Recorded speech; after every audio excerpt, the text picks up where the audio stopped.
Direct sur Instagram, Facebook et LinkedIn.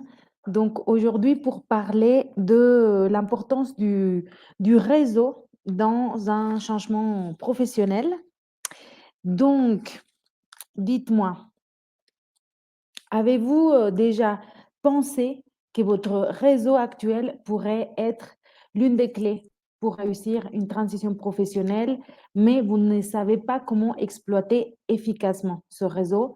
Ou alors, parfois, lors d'un changement professionnel, on se sent isolé dans ce projet de reconversion et on ne sait pas par où commencer, comment élargir son réseau. On a l'impression parfois que le domaine de changement professionnel que l'on vise est très loin du nôtre. Je vous donne par exemple quelqu'un que j'ai pu coacher qui est passé d'ingénieur automobile à photographe. Est-ce qu'il avait des photographes autour de lui? Bah, peut-être que non. Ou toutes ces personnes qui, de salariés, veulent devenir indépendants et qui se disent, je connais aucune personne dans mon entourage qui est indépendant, donc comment mobiliser mon réseau dans ce cadre-là? Ou alors, savez-vous comment identifier les personnes de votre réseau qui pourraient réellement vous aider à accélérer votre transition professionnelle? Toutes ces questions soulèvent des problématiques communes que nous allons aborder et qui sont tout à fait normales quand on songe à une reconversion professionnelle. Donc, tout d'abord, j'ai envie de vous partager les principaux bénéfices du réseau dans le cadre d'une reconversion professionnelle. Numéro un, vous le savez sans doute, l'accès à des opportunités cachées. Il existe de nombreuses offres d'emploi qui ne sont jamais publiées. Donc, effectivement, avoir un bon réseau vous donne accès à des opportunités informelles, souvent via des recommandations. Numéro 2, soutien et conseils précieux. Là, c'est vraiment une pépite. Il est, par exemple, dans mon programme, vous le savez peut-être, j'accompagne les cadres et les ingénieurs qui ne trouvent pas le métier qui pourrait vraiment leur convenir, qui ne sont pas épanouis professionnellement, à trouver leur voie professionnelle. Le fait d'utiliser leur réseau et de faire des appels téléphoniques avec des personnes qui exercent déjà le métier qu'ils voudraient faire est une étape obligatoire de mon programme. Il n'y a pas une personne, on est à 157 personnes accompagnées, il n'y a aucune personne qui n'ait jamais fait un de ces appels durant mon programme parce que c'est le meilleur moyen d'avoir du soutien et des conseils précieux par rapport à un métier existant. Parfois, on pense que tel métier comporte certaines contraintes ou certains bénéfices. On ne peut pas savoir tant qu'on n'a pas au téléphone quelqu'un qui peut vous donner du réel, parler du terrain. Donc, effectivement, votre réseau ou le fait d'élargir votre réseau peut vous offrir un retour d'expérience absolument précieux et déterminant, des conseils pratiques et des perspectives nouvelles, effectivement, vous aidant à mieux comprendre les défis de votre reconversion. Numéro 3, ça peut également renforcer votre crédibilité. Quand vous êtes recommandé ou soutenu par des personnes dans votre nouveau secteur, ça renforce bien évidemment votre légitimité. Dans le cadre d'une transition professionnelle, si vous commencez à rentrer en contact avec des personnes qui sont dans ce milieu et qui vous recommandent auprès d'autres personnes, donc voilà, effectivement, vous pouvez renforcer votre crédibilité. Quatrième point, le développement des nouvelles compétences. Encore une fois, votre réseau, le fait de contacter des personnes et d'élargir votre réseau, peut vous mettre en contact avec des mentors, avec des experts pour continuer de développer des compétences spécifiques dans le nouveau domaine qui vous intéresse. Et puis, dernier point important, ou un bénéfice du réseau dans le cadre d'une reconversion professionnelle, c'est le gain de confiance. Effectivement, un bon réseau, le fait d'échanger avec des personnes peut vous offrir une validation de vos idées et de votre parcours. Bien évidemment, ça peut renforcer votre confiance dans les moments de doute. Et voilà, exemple, ça m'arrive très souvent, des clients, des coachés qui contactent des personnes et se rendent compte que se poser des questions à un moment donné dans sa vie est tout à fait normal. Beaucoup de personnes qu'ils ont au téléphone ont déjà fait des transitions professionnelles, ont déjà fait des reconversions professionnelles. Donc, c'est vrai que ça donne un sentiment de soulagement et de confiance de savoir que c'est tout à fait normal et que voilà, c'est une étape comme une autre. Beaucoup de personnes contactées sont eux-mêmes des reconvertis. Donc, bref. Donc, du coup, ces 5 points montrent clairement l'impact du réseau bien développé pour une reconversion réussie. Maintenant, comment utiliser efficacement son réseau dans le cadre d'une reconversion professionnelle. Comme promis, je vais vous partager 8 techniques différentes, 8 clés stratégiques pour développer et utiliser efficacement votre réseau professionnel dans le cadre d'une transition. Donc, tout d'abord, c'est important de commencer par faire un inventaire de son réseau existant. Nous pouvons aller sur nos profils LinkedIn et voir qui sont, voilà, grosso modo, les personnes qui sont dans notre réseau. Nous pouvons aussi lister les anciens collègues, les amis, des contacts, des mentors, tout simplement pour prendre conscience de la richesse que vous avez déjà dans votre réseau actuel. Donc, numéro un, faire l'inventaire de son réseau existant. Numéro 2, clarifier son projet de reconversion grâce au réseau. Donc ici, il y a deux cas de figure. Soit vous êtes au clair sur la direction, la nouvelle direction que vous voulez donner à votre carrière. À ce moment-là, quand vous allez contacter votre réseau, vous allez pouvoir avoir des questions spécifiques pour savoir dans ces nouveaux domaines quels sont les plus, quels sont les moins, qu'est-ce qu'une journée type, quel est le niveau de rémunération à l'entrée, quelles évolutions possibles, etc. Maintenant, comme je vous disais tout à l'heure, si vous ne savez pas quel est le métier qui vous correspond, mais que vous avez un petit peu des idées, des secteurs, des domaines, vous pouvez utiliser ce réseau LinkedIn, Instagram, Facebook. Enfin, il y a différentes façons de procéder pour clarifier votre projet. Franchement, je ne sais pas comment vous le dire, à quel point c'est super indispensable et ça donne des merveilleux résultats que d'avoir au téléphone un être humain qui exerce le métier qui pourrait vous intéresser. Donc, que ça soit pour clarifier votre projet ou si vous avez déjà un projet clair, bien évidemment, utilisez votre réseau. Juste petite parenthèse, je parle beaucoup de LinkedIn parce que pour moi, effectivement, c'est la plateforme phare où il suffit de taper le métier, le pays, enfin, quelques mots-clés et il y a une multitude de personnes qu'on peut contacter.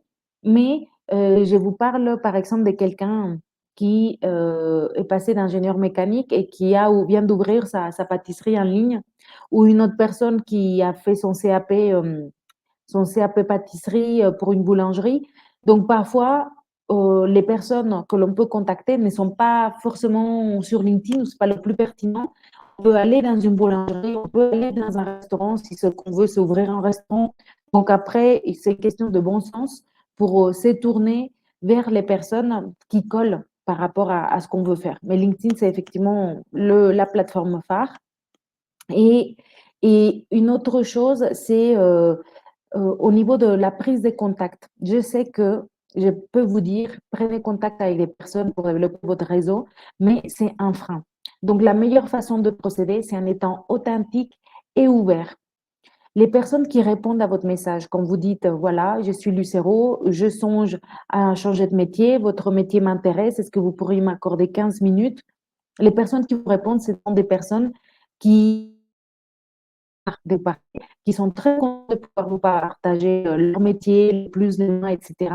Donc, il n'y a vraiment aucune gêne à avoir, à demander. Et de toute façon, c'est mathématique. Si vous ne demandez pas, vous n'aurez pas les infos. Si vous en demandez et massivement, vous aurez plus de possibilités d'avoir de retour. Donc, je vous encourage à faire ces actions et à ne pas vous décourager si la première personne vous a dit non ou qu'on ne vous répond pas, etc.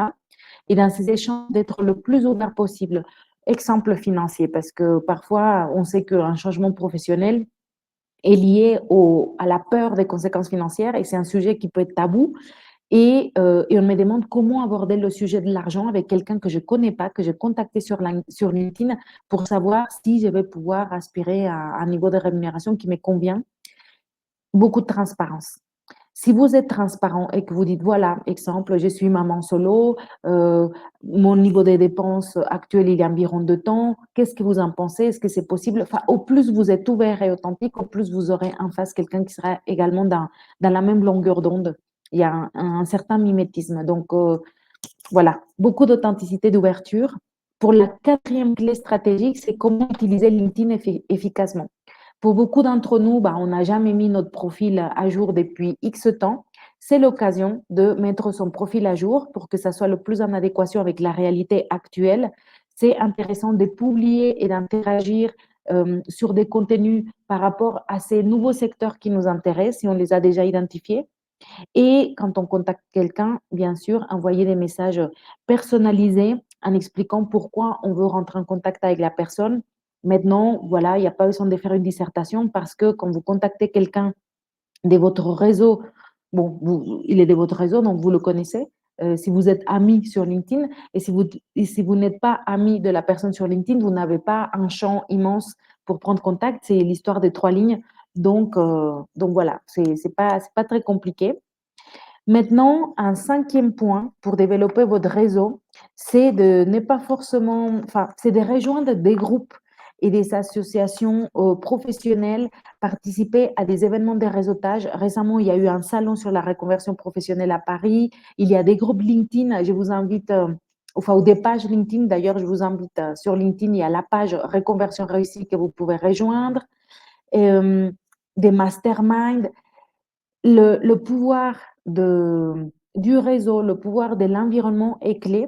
Il y a Jim Rohn, un grand coach américain très réputé, qui dit qu'on est la moyenne des 5 personnes qu'on côtoie le plus.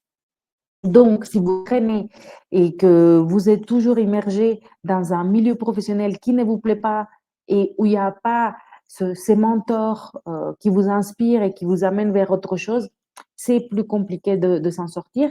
D'où l'importance de commencer à créer votre vie en créant ou en choisissant les personnes qui vont vous entourer. Donc, rejoignez des groupes qui vous font plaisir, euh, suivez des personnes, voilà, avec des podcasts, avec des groupes Facebook qui vous interpellent, qui vous intéressent. Et d'ailleurs, pour ça, envoyez-moi un message direct si ça vous intéresse. J'ai un groupe WhatsApp qui est à destination des cadres et des ingénieurs qui veulent trouver le métier qui leur correspond. C'est voilà, c'est un moyen de rentrer en contact avec d'autres personnes. Je partage les événements gratuits que je fais. Donc voilà, si ça vous intéresse, envoyez-moi un message et avec grand plaisir, je vous ajoute au groupe WhatsApp privé à destination des cadres et des ingénieurs qui ne sont pas épanouis dans leur job, mais qui ne savent pas vers quoi aller. 6e point, demander des introductions. C'est important, vraiment, enfin, la timidité, n'est pas la bienvenue ici. Il faut vraiment pouvoir être capable de solliciter son réseau, ses amis pour être introduit à d'autres personnes dans le domaine que vous ciblez. Euh, j'ai vu beaucoup ça aussi dans le cadre de mon programme où vous savez peut-être pas tout, mais il y a des sessions collectives avec les personnes que l'on suit. Et lors de ces sessions collectives, chacun énonce quels sont les domaines qu'il explore.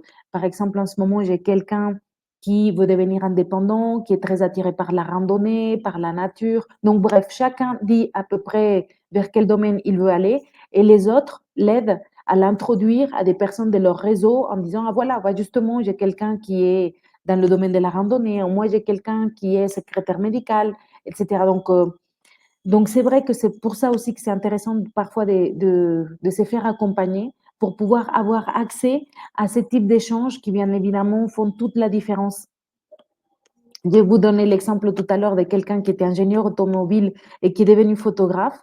Dans le programme aussi, il y avait une dame que j'adore, elle s'appelle Valérie, qui était web designer. Et par la force du réseau, par exemple, cette web designer a fait le site internet de cet ingénieur qui est devenu photographe. Bref, donc rejoignez des groupes, demandez des introductions. 7e point, offrir avant de demander. Donc, parfois, ce n'est pas évident d'implémenter ça, surtout quand on ne connaît pas la personne. Mais je pense que rien que le fait d'être dans une posture respectueuse, bienveillante est largement suffisant. Maintenant, si vous avez la possibilité d'apporter de la valeur aux personnes que vous contactez, bah, c'est mieux. Partager une ressource utile ou faire un certain échange pour que la personne y retrouve aussi son compte, c'est très bien. Mais encore une fois, enfin, franchement, ce n'est pas, l'idée, ce n'est pas de vous mettre des bâtons dans les roues en disant, ah, comment je vais contacter cette personne, qu'est-ce que je vais pouvoir lui offrir.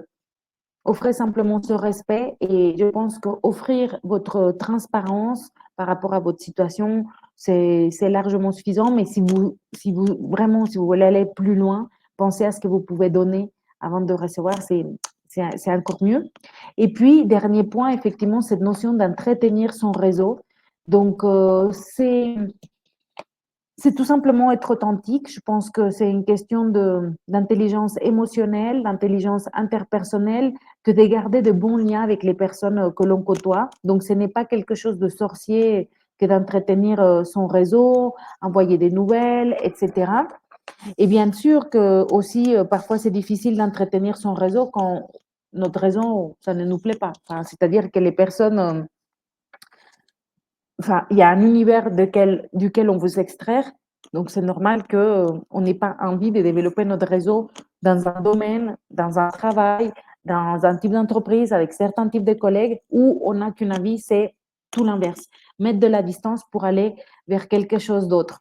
Mais bon, pour conclure, pour aujourd'hui, voici le résumé des points clés qu'on a vus aujourd'hui pour vous motiver à passer à l'action. Numéro un, on a vu que le réseau peut effectivement vous ouvrir des portes. Il peut vous soutenir et vous offrir des conseils absolument précieux, du terrain, du concret. Ni YouTube, ni Google, ni personne vont pouvoir vous donner des infos aussi précieuses et aussi précises que quelqu'un que vous pouvez avoir au téléphone. Nous avons également discuté de l'importance de faire l'inventaire de votre réseau, de clarifier votre projet grâce à votre réseau et de rester authentique dans vos interactions.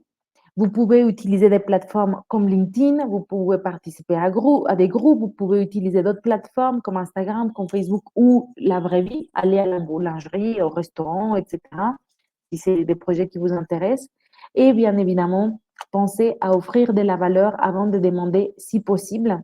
Maintenant, pour le passage à l'action, parce qu'effectivement, c'est bien la connaissance, mais c'est encore mieux de l'implémenter. J'ai voyé hier une image d'une balance où on voit qu'un gramme d'action l'apporte sur un kilo de connaissance. Donc, pour vous encourager à prendre une petite étape aujourd'hui, je vous invite à identifier pas 10, mais juste une personne avec qui vous pourriez être en contact dès maintenant ou bien rejoindre un groupe dans le domaine qui vous intéresse. Je vous invite à ne pas attendre, à commencer à construire et à renforcer votre réseau dès ce soir sur un domaine qui vous plaît. Donc voilà pour l'encouragement à l'action. Comme je vous disais également, si ça vous intéresse d'appartenir au groupe WhatsApp des cadres et des ingénieurs qui sont ici avec moi pour que je puisse les aider à trouver leur voie professionnelle, vous êtes les bienvenus. Je partage des réflexions, des coups de boost de motivation tous les 2-3 jours. Je partage les événements gratuits que je fais. Et justement, je vous invite ce mardi 15 octobre de 19h à 19h45, je vais animer un atelier gratuit sur les intelligences multiples. Durant cet atelier de 45 minutes, vous allez pouvoir passer le test développé par un psychologue américain qui s'appelle Howard Gardner. Il a développé un test en 1983 qui permet d'identifier son intelligence prédominante. À l'issue du coup de ces 45 minutes, vous saurez quelles sont vos intelligences prédominantes pour que vous puissiez aligner votre carrière avec vos dons naturels. Vous l'aurez compris, la connaissance de soi est une étape clé et fondamentale pour pouvoir savoir ce que l'on veut faire d'un point de vue professionnel. Donc, c'est un atelier qui est gratuit. Je vais vous mettre tout de suite dans la description le lien pour vous inscrire avec grand plaisir. Je fais ça de suite. Hop. Et voilà. Et comme ça, vous pouvez participer à cet atelier. Et voilà, je pense qu'on a fini. Vous l'aurez compris aussi, votre réseau peut être un trésor. Donc, mais il faut vraiment pouvoir l'activer pour qu'il prenne de la valeur. Il faut pouvoir passer ces messages. Vous avez le pouvoir de transformer votre carrière avec les bonnes connexions. Allez-y, osez. Et si vous n'êtes pas capable, faites-vous aider.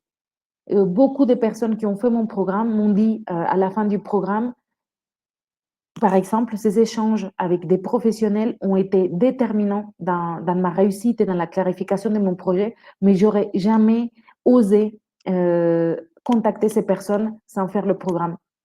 Parce qu'on a beaucoup de barrières, parce qu'on se sent seul, parce qu'on procrastine, parce qu'une montagne de choses. Donc, si vous voyez que vous n'avez pas quelque part Je ne sais pas si la force, l'élan, la motivation, l'inspiration, le soutien pour vous mettre en marche, faites-vous accompagner. C'est pourquoi je vous ai mis, il me semble aussi dans la description, l'appel pour mon agenda. L'objectif est de pouvoir passer 15 minutes ensemble. C'est complètement gratuit, que vous me partagiez quelle est votre situation professionnelle actuelle et en fonction de là, pouvoir vous aiguiller. Peut-être qu'on pourrait être amené à travailler ensemble, peut-être que pas du tout, mais je ne peux pas le savoir si je ne peux pas passer 15 minutes avec vous pour vous aiguiller vers la meilleure solution. Donc voilà, j'espère que ce live sur le réseau vous donne vraiment l'envie de pouvoir aller sur LinkedIn et regarder quelles sont les personnes intéressantes à contacter. En message privé, vous pouvez accéder à mon groupe WhatsApp, justement privé à destination des cadres et des ingénieurs en reconversion professionnelle. Et on se retrouve, je vous invite vivement, vraiment, vivement, vivement à participer à l'atelier du mardi 15 octobre de 19h à 19h45 sur les intelligences pour que vous connaissiez votre intelligence prédominante. Et puis, sur ce, bah, je vous souhaite une excellente soirée de dimanche. Merci de votre présence, de votre confiance, des likes. Et voilà. Donc, je vous dis dans 2 semaines pour un prochain live. On parlera justement sur l'intelligence multiple. Restez connectés sur les réseaux sociaux, LinkedIn, Facebook, Instagram, YouTube, TikTok. Je suis un petit peu partout avec Lucero Martinez, Reconversion réussie, podcast aussi. Et voilà, belle soirée à tous. Je vous embrasse très fort. Ciao, ciao.